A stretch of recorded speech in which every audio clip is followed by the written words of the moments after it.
Okay. Prop the mic here. Okay. Coming off our biggest night since we've been posting our picks to Twitter, my friend. Yeah. It was a fun night. It was 6 for 8. Got the hook. Almost got a 7 with Pirtle. Feels weird putting a hook on a 2.5 point line, but I know. It is. Well, I'll take it. We missed by 33%. Yeah. But, and the Sabonis one was hilarious. Oh. Did you watch that? No, I watched after. I wasn't watching live. You told me. Yeah, he was getting all frustrated and because he wasn't getting the calls, and then he got a technical and he thought he got ejected, so he ran off the court into the locker room. And then the team had to come back and get him. And he came back and get him, and he played for another 2 minutes before he fouled out and didn't score. He was just like, he was not in the right headspace. So. Wow. That reminds me of, I think it was in the playoffs. I think it was the year the year that Toronto won the championship. I think that was when Clay got hurt and he busted his ankle up and ran to the back, but he hurt it getting fouled. So he came back out on this busted ankle or whatever it was, and to shoot 2 free throws, and then went back. To the locker room. Yeah. Right. Because if you don't shoot the free throws, then you're out of the game. Yeah. I learned that anyway. He was out anyway. I learned that watching OG shoot free throws the other day with a broken arm. I was like, okay. All right. Let's go. Let's have a repeat here. Yeah, let's do it again. So we got 5 games tonight. And let's get after it. So we got the Heat at the Cavs. Cavs are -4. Total in this game is 210.5. So I have to imagine this is going to be the lightest play for us today. Yes. Sure. Okay. Yes. Yeah. What do you like here? I don't like much. Miami over the last 6 weeks, they're top 5 defense across the board at every position. Cleveland over the last 6 weeks, also bigs, points, and wings stay away. They're top 2 in all those, but combo guards is one place we could target Cleveland. So I have 2 kind of sneaky little plays for this one. You two combo guards on the Heat are Victor Oladipo and Gabe Vincent.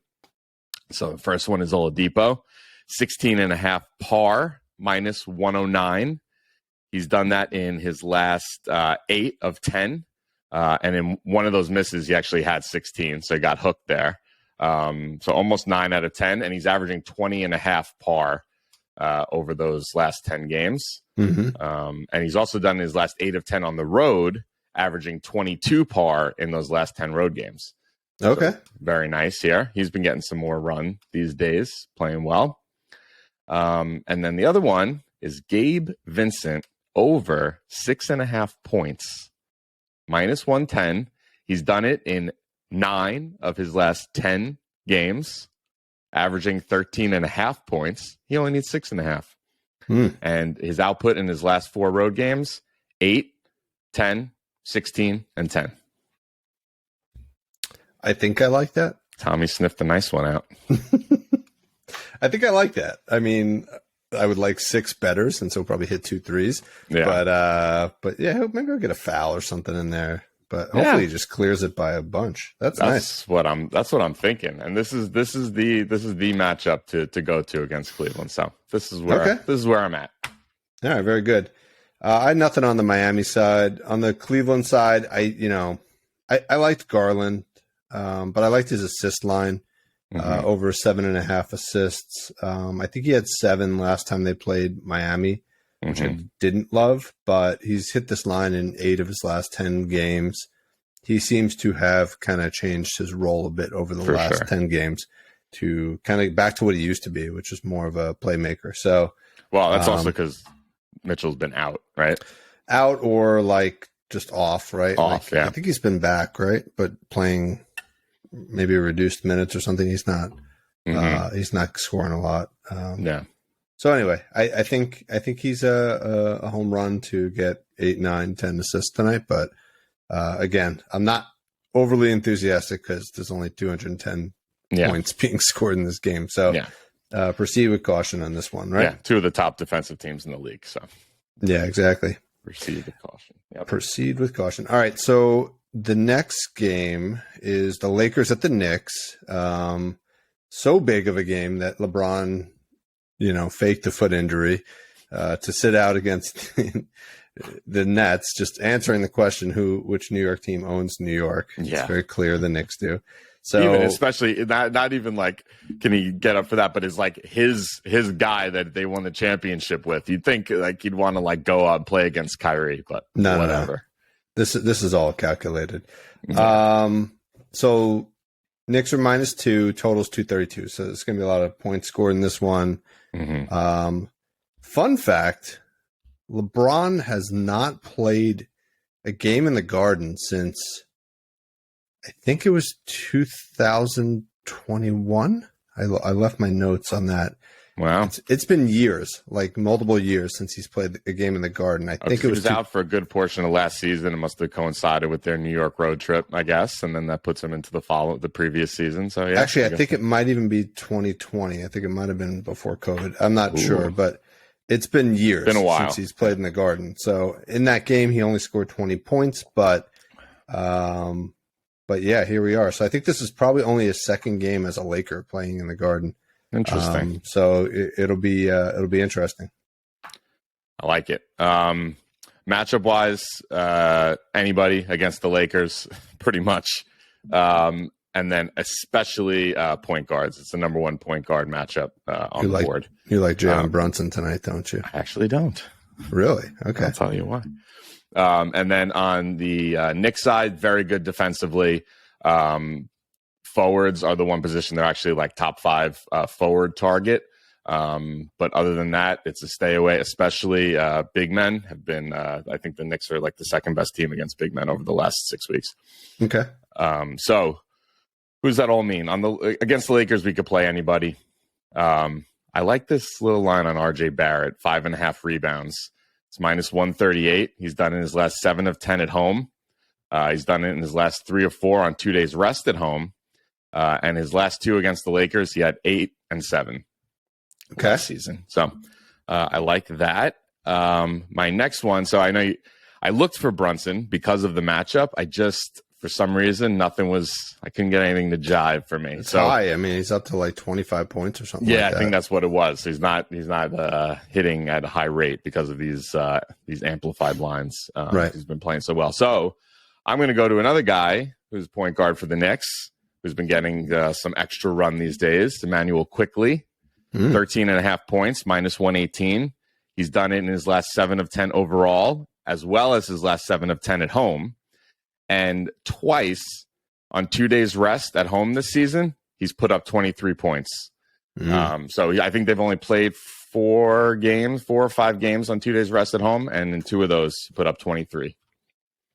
What kind of playing time is he getting? IQ, as they like to call him. IQ.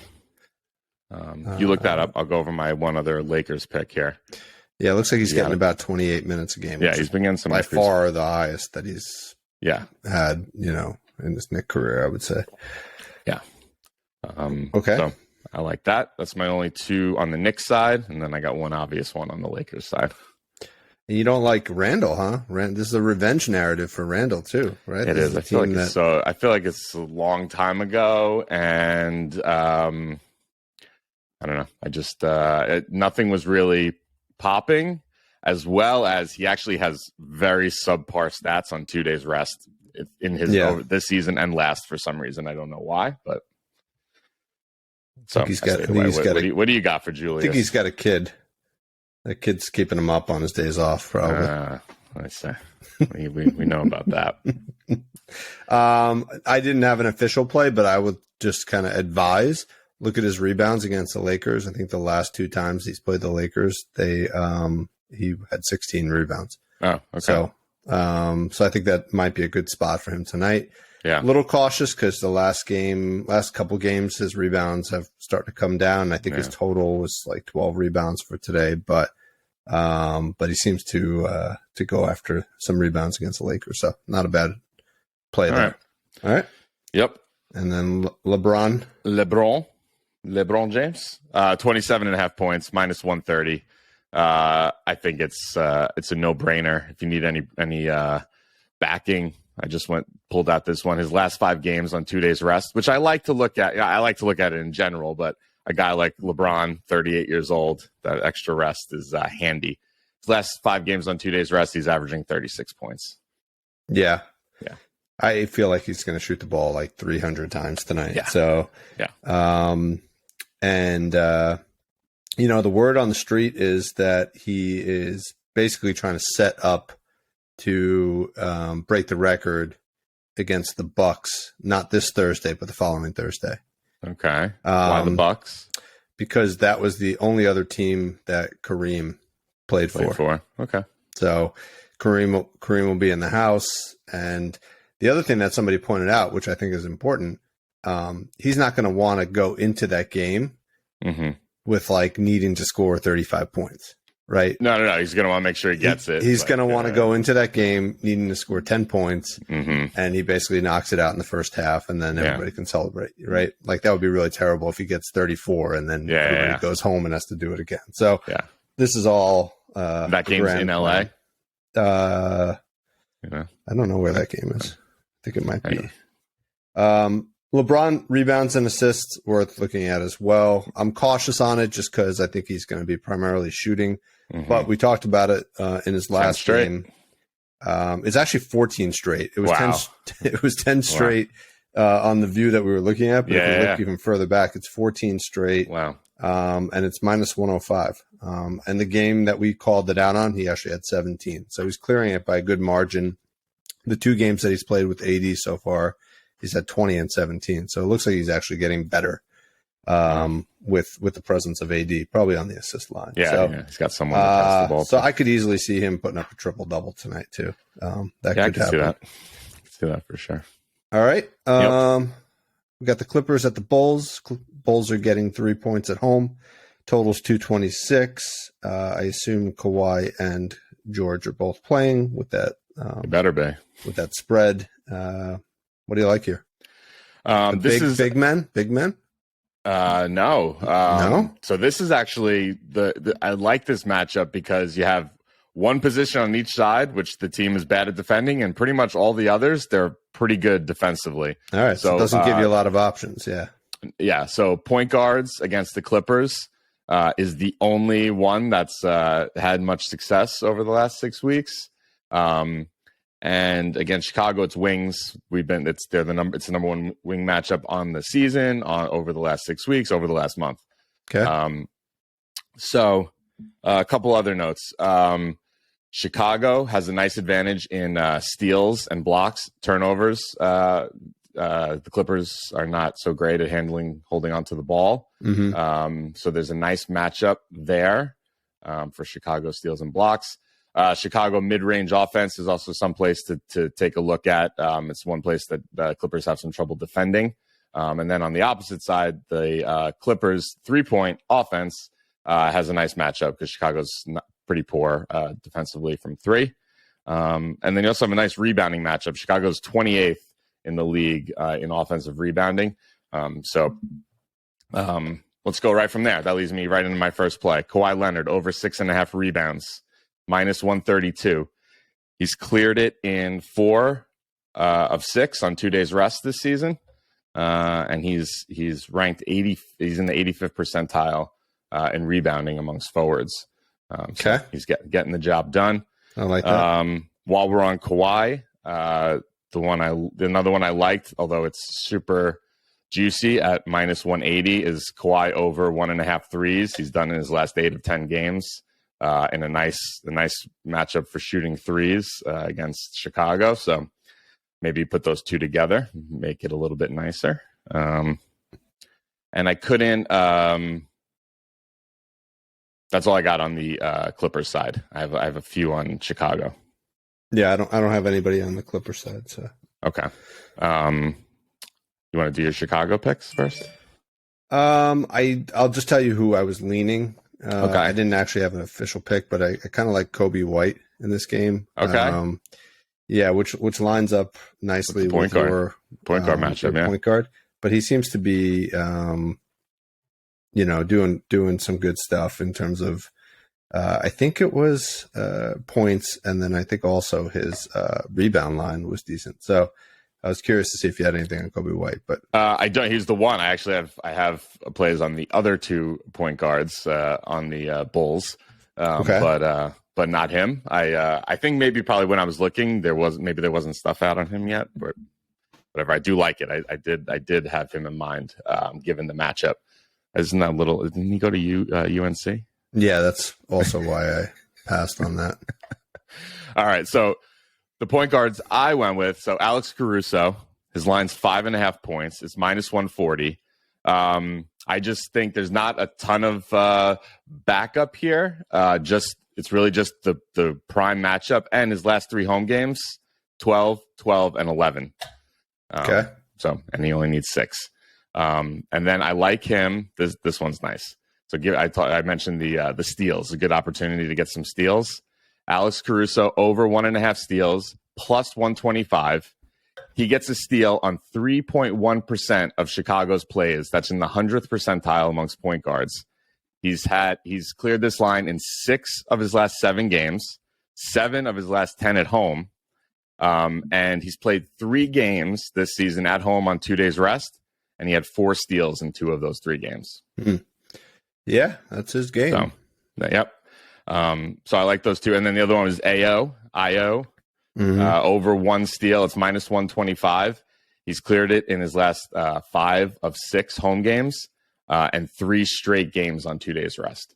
So given the matchup, I like those 2. Yeah, I like that. I would just be a little cautious on the early season trend around the Clippers was high turnovers. They seem to be more middle of the pack right now. Now that they got and even in their last 3 games, they're averaging around 11 turnovers a game, which is south of the league average. So they've actually now that they got Kawhi and Paul George playing more regularly. But nevertheless, those are good trends. Yeah, and then I also DeMar DeRozan was really popping for me, even though it's not a super great matchup because he's got 2 of the best defenders, Paul George and Kawhi, that will be on him for the majority of the game. But it's 25.5 points, -122.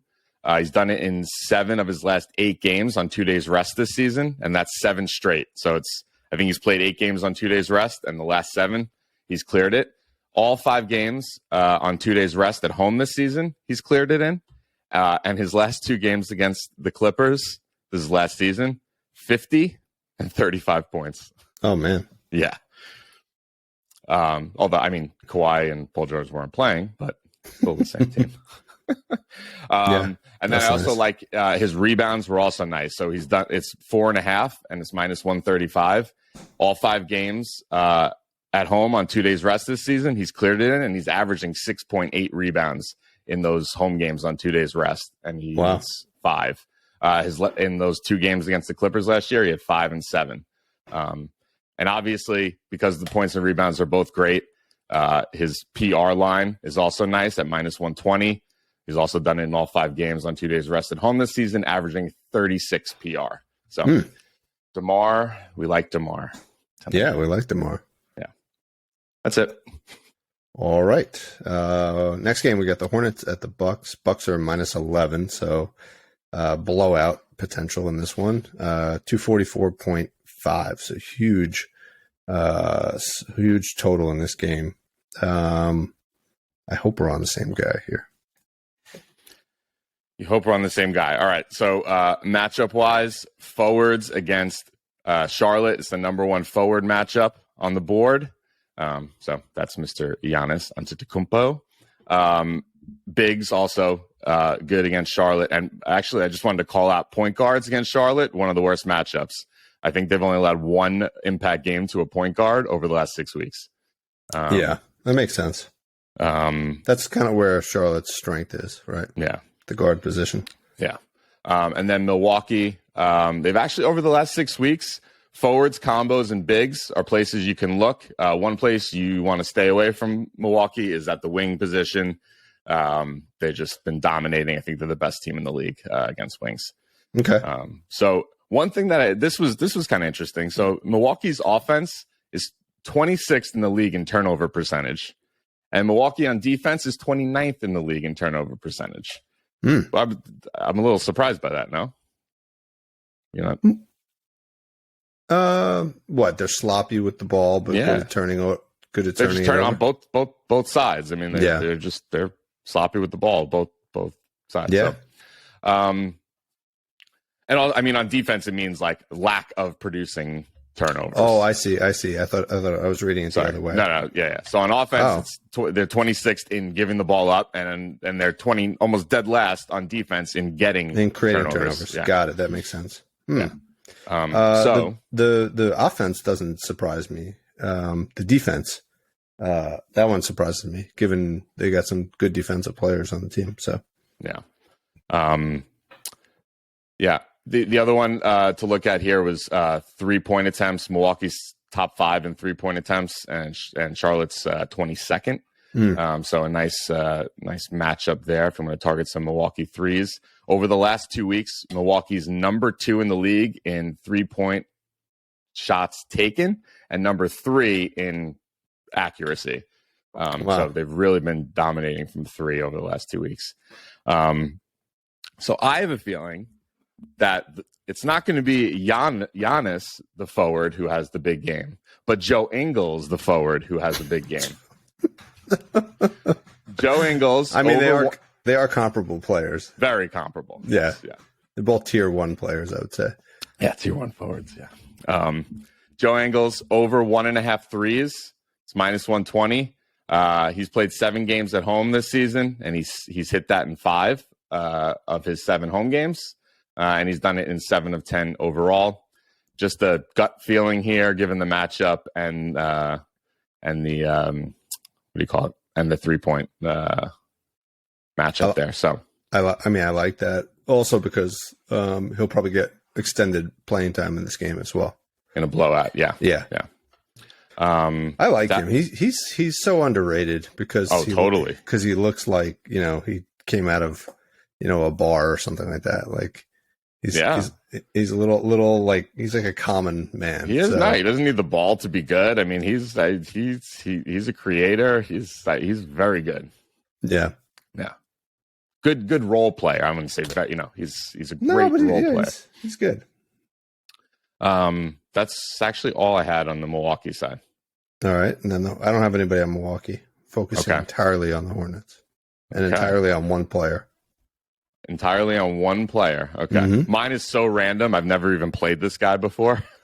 Let's hear it. You want to hear it? So I like this turnover percentage, this Milwaukee. So I wanted to capitalize on that. So Mark Williams. Oh, I like Mark Williams. 1.5 steals and blocks is plus 140. Okay. He gets a block on 3.1% of Charlotte's plays. That's in the 87th percentile amongst big men. And he gets a steal on 2.7% of Charlotte plays, which is in the 98th percentile amongst big men. When he plays more than 15 minutes, he's cleared this line in 8 of his last 10 games when he plays 15 plus minutes. And he's on the season, he's averaging 17.4. So it's not uncommon for him to get up there, especially if this game is a blowout. He'll get even more run. And over his last 5 games, his steals and blocks output 3, 5, 1, 3, 5. Yeah, that's pretty good. I mean, there's a good chance Plumlee will get in foul trouble too in this game. Yeah, so Mark could be in there in the first quarter. That's a good point. Yeah. Okay, I like Mark Williams. Kind of random, but he's also like a rebounding machine. Like he plays in 10 minutes, he gets like 5 rebounds. So. I think in the future he'll be somebody that we're consistently playing, but he just doesn't get somebody. He's been kind of riding the bench. Like he doesn't have a lot of room, to play in Charlotte. And somebody was talking about him possibly getting traded before the deadline here. Yeah, I mean they probably anticipated him taking Plumlee's spot, but Plumlee's now like playing like an all-star. So yeah. All right. What you got? Jalen McDaniels. Okay. It's his 25th birthday today, man. Oh, all right.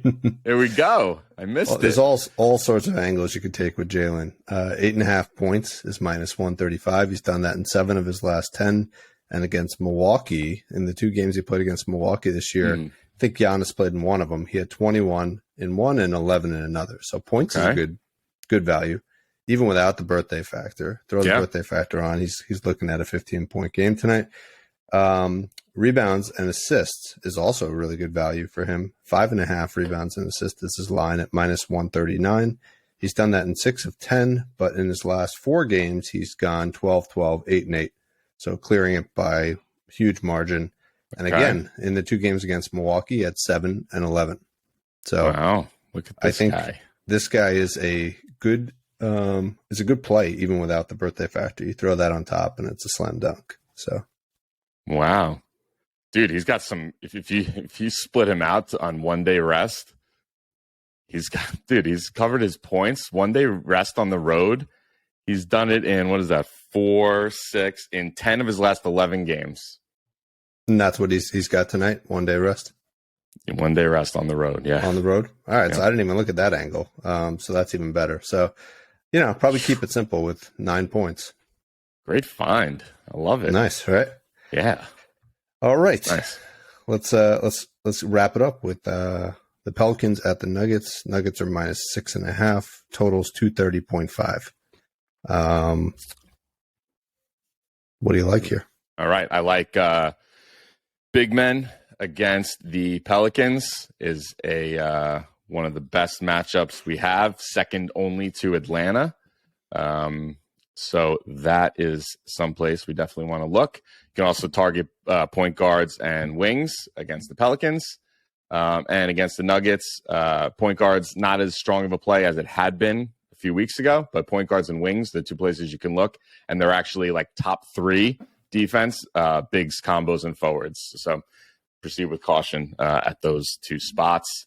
One place I wanted to look, doing a little digging through on cleaning the glass. Denver's very good scoring at the rim, one of the best percentages in the league, and New Orleans is terrible at rim protection. Which is odd considering they got Joe Bell, right? Yeah. I think I don't know if that's on the full season. I think that might have been over the last whatever. But it was definitely something I want to take a look at. So who on Denver scores that way? It's Aaron Gordon. 64% of his shots are at the rim. That's 99th percentile amongst forwards. And he's shooting 72% on those shots at the rim. All that being said, I think he's in a great spot tonight, but I couldn't find something to wrap my arms around. But I wanted to point it out. Jokic also is all around the rim, right? That's my next.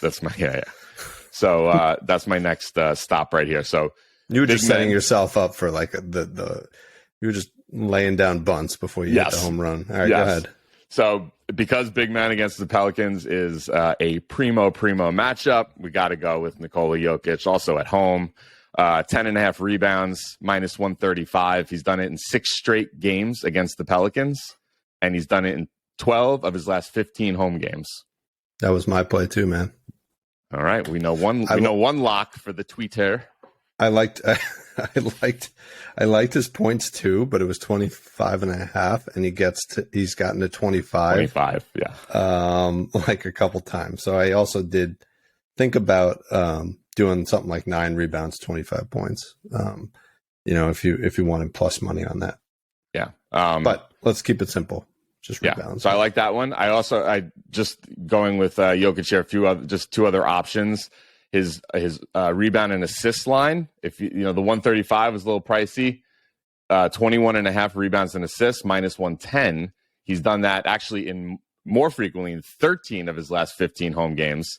But against the Pels, he's done it in 4 of 6 as opposed to all last 6 games against the Pelicans. But take that for, I'm sorry. He's done that in 4 of his last 6 against the Pelicans, but the 2 misses, he had 21 and he needs 21.5. And it's a great matchup for him. So sticking with the rebounds. Don't get hooked by the hook. Yeah, I know. The other one I liked, I was just looking at his threes. For 1 3, it's -160. He's done in 7 of his last 10 overall.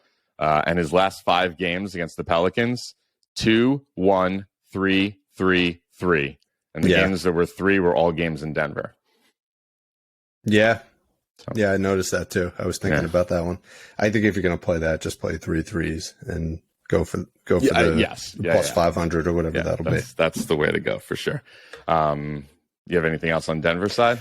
No, I got one play on the Pelicans. Yeah, I got one too. Mine's not a straight up play. So if you got a straight up play, I do. Let's go with yours first. Jose Alvarado over 9.5 points. I like it. Minus 110. 2 games against Denver this year. 38. That was a game that he went off and had, I think, more points than he ever scored in a game in high school. I remember that game. Yeah.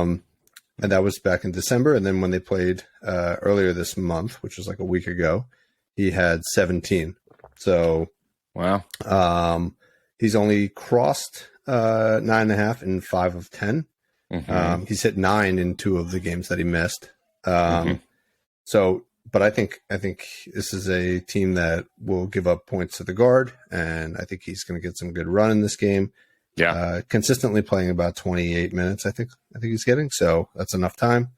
Another angle would be to play his threes, but I like the points better. No, I like the points too. I like this play a lot. I didn't dig too much into him, but given the matchup and the history, I like that play a lot. Yeah, nice. The one I found, so I started to look into Brandon Ingram a bit, and I noticed the trends. He seemed to have a couple big games against Denver. So I did a little digging. His last 5 games in Denver, so not just playing the Nuggets, but only the games in Denver. So this goes back to 2020. He's averaging in those 5 games 30 points, 6 rebounds, and 7 assists. Pretty good for him. Yeah, really in good. his 2 games since returning, so my line here, this is my play. We're going to put this in the big boy grilling on the roof because it's approaching plus 200. 20 points, 4 rebounds, 4 assists, plus 195. Just in the 2 games since he's come back to the Pelicans lineup, rebound wise, he had 6 and 5, so cleared it easily, and assists. He had 4 and 5 in those first 2 games back. Yeah. And he just seemed, for some reason in Denver, I mean, he's had games with 12 assists, 9 assists. He's averaging 7 over his last 5 games. So I thought that one was a fun one. And I think his lines are probably a little bit deflated right now just because he's just back, so. I mean, his points line is up to 20 and a half or 21 and a half. Something here, So I didn't love that. Considering he's still probably on minutes restriction. I think he's playing 28 minutes or 30 minutes. So I'd be cautious on that just because I don't know how many minutes he's going to play. And this could be a blowout this game. Probably not, but yeah. But I would lean more towards his rebounds and assists because I think he'll grab. And of those, I liked his rebounds the most. Yeah, the rebounds for sure. Yeah, that was a good one. Oh, you looked at that one too? I did. Yeah, I did. But I kind of laid off of him just because I don't know what. I liked it when we were getting his line at like 12, 13, 14 points. Yeah. Now that it's up to 20 and the minutes are... But what do you have, 24, 22, 24? Yeah, he cleared it. He cleared it. Okay, nice. Anybody else? Nope, that's it. The only other big boy I would throw out there would be, even though it's not the official play, Alvarado threes. You can get 3 threes for Alvarado at plus 550. So he less consistent around the threes. But in the game where he did go off for 38 points, he went 8 for 11 from 3. Interesting. So, but in the second game, he went 1 for 4. So I'd sprinkle a little something on that, but I'd stick with the 10 points as the primary play on him. All right. Good. Sounds good. All right. Nice work. Went a little long, but it was good. Let's see if we can get this get the same results tonight. That would be beautiful. Nice work, Dave. All right. Bye. All right. Bye.